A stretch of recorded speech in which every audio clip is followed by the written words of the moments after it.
Okay, so kamakailan lang pinag-usapan natin yung Poco F6. Grabe yung performance nun guys. Ngayon, sa mga naghahanap ng todo pati pato na performance, yung tipong kahit anong ibato mo, sasaluhin niya, ito na yun. Ang Poco F6 Pro. Pag-usapan natin to, kaya huwag na natin patagalin pa. Let's do this!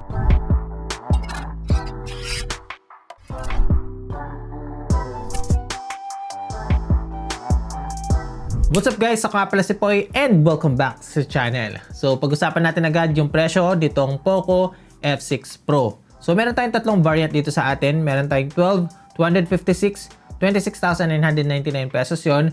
And then meron tayong 12, 512, 28,999 pesos naman. Now kung nabibitin kayo sa 512 na storage, meron tayong 16 GB of RAM, 1 TB na storage. Ang presyo naman nun guys ay 32,999 pesos. Dalawang kulay ang meron tayo dito. Of course, ito yung color black and then meron din tayo yung white. Available na ito sa kanilang official Poco store sa Shopee at sa Lazada. Kung gusto nyo ma-check yan, nandyan sa description box. Alright, so performance agad yung gusto kong pag-usapan dito dahil yun yung isa sa pinaka main highlight guys nitong Poco F6 Pro. Para dito, naka Qualcomm Snapdragon 8 Gen 2 na siya. And then yun nga, meron tayong tatlong variant na pare-pares silang naka LPDDR5X na RAM at UFS 4.0 na storage. This time guys, meron tayo ditong 5,000 mAh battery at supported siya ng 120 watts hypercharge. So dito pa lang makakakita na tayo ng upgrade dito sa Poco F6 Pro. Unang-una sa lahat guys, yung kanyang processor, yung Snapdragon 8 Gen 2. Sobrang lakas ng chipset na yan. Nakakuha lang naman tayo dito ng 1.5 plus million points no, sa Antutu. At sa Geekbench 6 naman, nakakuha tayo dito ng 1,400 plus sa single core, 5,100 plus naman sa multi-core. Ang matindi pa dito, dinoble niya yung charging speed nito, no? 120 watts na siya this time guys, na in less than 30 minutes or hindi nga lang mga 20 plus o 24, 25 minutes, mafu-full charge na itong Poco F6 Pro. Sasabihin ko sa inyo guys maya-maya kung ano yung something na I think hindi naman siya downside or nawala dito, pero kailangan ko pa rin i-mention. So tapusin mo itong video na ito. Tara, pakita ko na sa inyo yung game test na ginawa ko dito para makita nyo yung performance nito in real life. So unahin natin dito sa Wuthering Waves. So pagdating dyan guys, sobrang ganda ng naging experience ko dyan. Kahit na nasa 60 FPS yung average natin dito, around 50, ganyan, 55, 60 FPS, talaga naman, sobrang ganda ng graphics. Putok na putok yung kulay, na-render niya ng maayos yung graphics, tapos kitang-kita natin guys na talagang detailed yung mismong game. Alam naman natin lahat na nasa early stage pa lang itong game na to, itong Wuthering Waves. Hindi pa siya ganong optimize sa ibang device, no? Pero dito guys sa Poco F6 Pro, kitang-kita nyo naman guys kung gaano kaganda yung performance niya. Now, ito, matagal na natin ginagamit itong game na to para matest kung gaano ba kalakas yung mga phone na gamit natin. Ito yung Genshin Impact. Nakaset sa highest settings itong game na to. At again, sabi ko nga sa inyo kanina sa intro na kahit anong ibato natin dito, ma-handle niya. And yes, truly enough na talagang okay na okay siya, playable at talagang nag-enjoy ako sa paglalaro ng Genshin Impact. Kita nyo naman dyan na stable tayo sa 60 FPS kahit na meron tayong combat, may mga kalaban, at talagang na-render niya na maayos yung map. Call of Duty Mobile naman guys, pagdating sa multiplayer mode, again, litaw na litaw talaga yung performance niya na wala akong naging issue. Pagdating sa network, pagdating sa mismong game, kahit na sobrang intense ng laro, talaga namang kuwang-kuwa niya yung gusto kong performance nito.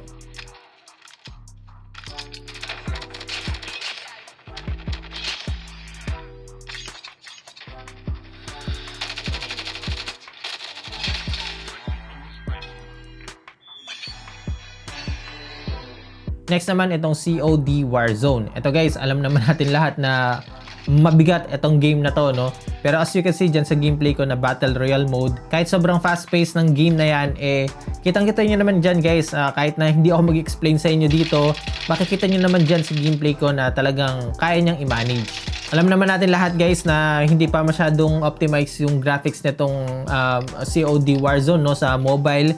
Pero for me, satisfied naman ako sa na-render nitong graphics. Hindi siya yung ibang na-test ko na smartphone na may part na pixelated siya. Ito guys, kahit papano medyo naging smooth siya. Mas lumabas yung graphics niya. And lastly guys, ito yung sobrang bigat talaga na game na talagang na-test ko dito na nahirapan siya. Yung yung Mobile Legends. Joke lang. Ito guys, nakita niyo naman dyan na naka-ultra tayo parehas sa graphics at sa frame rate. Sobrang smooth ng gameplay ko dito. Tinapos ko yung game from start to end. Wala akong nakitang frame drop. Okay ang ping natin dito. Okay ang network natin dito.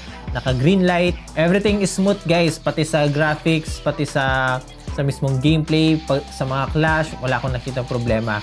Overall guys, talagang nagustuhan ko yung performance niya sa Mobile Legends. Hindi naman kasi talaga siya heavy game, so expect natin na yung result talaga is okay.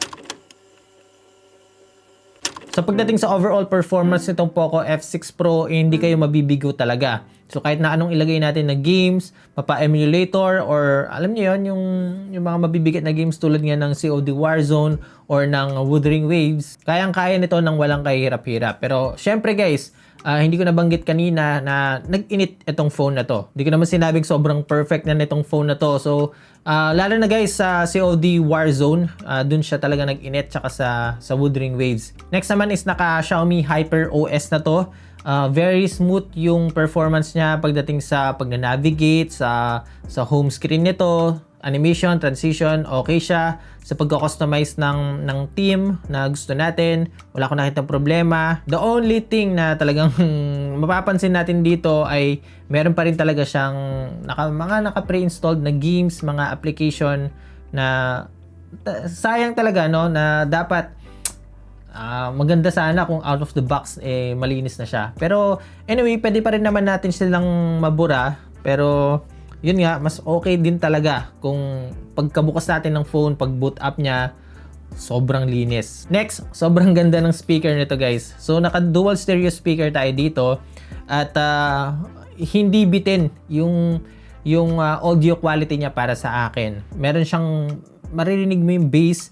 Nagva-vibrate ng konti itong phone kapag nasa max level na yung volume niya. Parinig ko sa inyo guys kung gaano ka okay yung audio quality nitong Poco F6 Pro.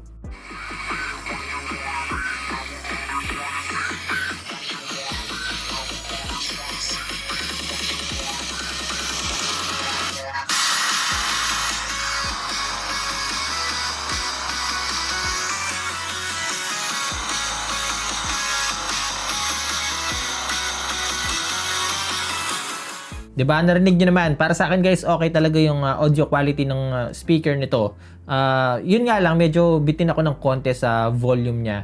Kung medyo mas mataas pa siya ng konti siguro, mas okay. Alright, so para naman sa display nitong Poco F6 Pro na para sa akin sobrang ganda rin at talagang masusulit mo talaga kung madalas kang nanonood sa gaming nga at kung madalas lang nasa labas kasi sobrang tindi ng ng brightness. Meron nitong 6.67 inch na screen size and then WQHD+ yung kanyang resolution na merong AMOLED panel at 120Hz na refresh rate. Typical brightness nito is nasa 700 nits at umaabot hanggang 4000 nits. Sobrang ganda ng screen niya guys. Litaw na litaw yung kulay and then yun nga dahil nasa WQHD+ yung kanyang resolution, talagang yung details na hinahanap natin or yung resolution or yung clarity na gusto natin, makukuha natin dito. Meron din itong advanced feature pagdating sa kanyang screen, no? Kung tayo yung sobrang arte sa mata pagdating sa screen, meron tayong iba't ibang kulay na pwedeng galawin or kalikutin dito sa phone na to. Like, ito nga meron siyang original color pro. Ito yung parang ito yung pinaka-realistic color na gusto nating makita. Pwede. Meron siyang vivid, saturated, at meron tayong advanced settings, which is pwede nating piliin yung original P3 or sRGB. Of course, pwede pa rin natin kalikutin dito yung color temperature ng screen kung gusto natin siya ng nasa warmer side or nasa cool side. Tapos meron pa rin tayong option dito para ilipat yung display resolution nito to Full HD Plus para mas makatipid pa tayo sa battery. Pero meron itong tinatawag na Save Battery with WQHD Plus. So parang kumbaga sa refresh rate meron tayong adaptive resolution dito. So nagbabago-bago siya depende kung nakapatay yung phone or kung nagbabrowse lang tayo. Maganda yung inad nila dito guys para alam niyo yun, kahit nasa pinaka highest settings tayo, meron pa ring way no para makatipid tayo sa battery. Isa sa nagustuhan ko guys sa display nitong Poco F6 Pro, meron siyang tinatawag na AI Image Engine. So meron tayong super resolution, parang mas taas niya pa yung contrast no para mas maging clear yung pinapanood natin or nakikita natin sa screen. And then meron siyang AI image enhancement, meron siyang AI HDR enhancement, at meron itong MEMC. Ito mas inu-smooth pa niya yung movement or yung motion na nakikita natin sa screen. So yep, kung mahilig kang manood at talagang babad na babad ka dito, talagang may enjoy mo yung screen niya guys dahil sobrang ganda. Naka widevine L1 na rin siya, so makakapanood tayo dito ng HD content. At yun nga, sobrang smooth niya, 120Hz, sobrang taas ng brightness, manipis ang bezels, symmetric siya, wala tayong chin dito, and then sobrang liit lang ng punch hole. Next naman, napag-usapan natin yung kanyang camera. So para sa camera setup nito, meron tayong 50 megapixel na main camera, 8 megapixel na ultra wide, 2 megapixel na macro, at 16 megapixel sa front camera. Isa sa nagustuhan ko sa camera na to, pwede tayong mag-shoot ng hanggang 8K, 24 FPS, or 4K, 30 and 60 FPS. Sa main camera guys ha, ang medyo hindi ko lang nagustuhan yung front camera. Makakapag-shoot lang tayo dito ng 1080p, 30 and 60 FPS. Sobrang sayang ng opportunity. Sana ginawa nilang itong 4K or kahit sabihin na natin 2.5 or 2K resolution. Pero anyway guys, ito yung mga samples na nakuha ko dito sa Poco F6 Pro.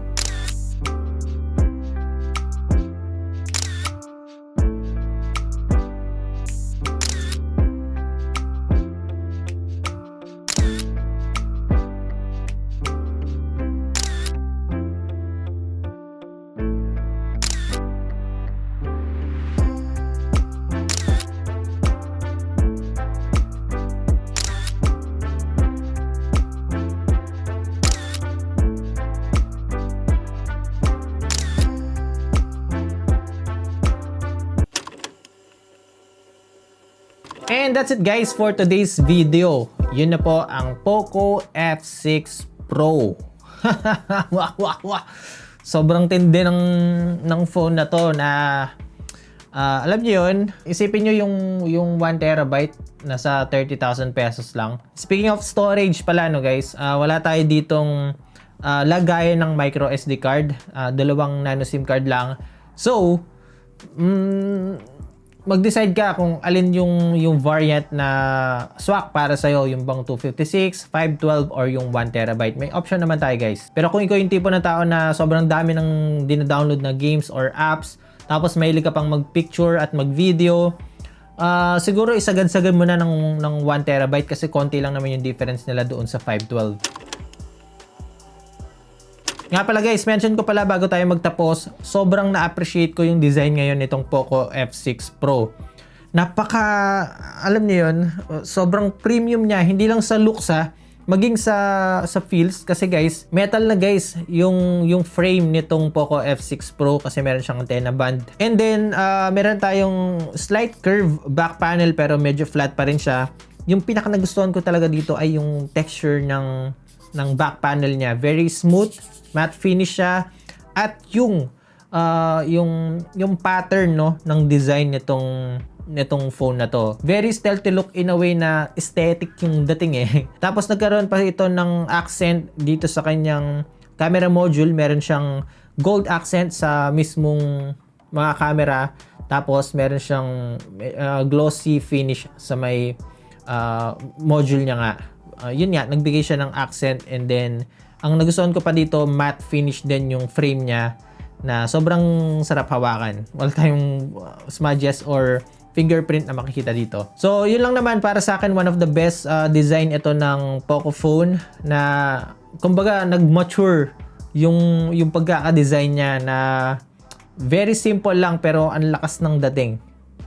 Ayan. So yeah, maraming salamat sa panonood. Sana nag-enjoy kayo at nakatulong itong video na ito. Paano ba yan? Hanggang dito muna sa ngayon. Ako nga pala si Poy. Unboxing anything. Just for you. Nice.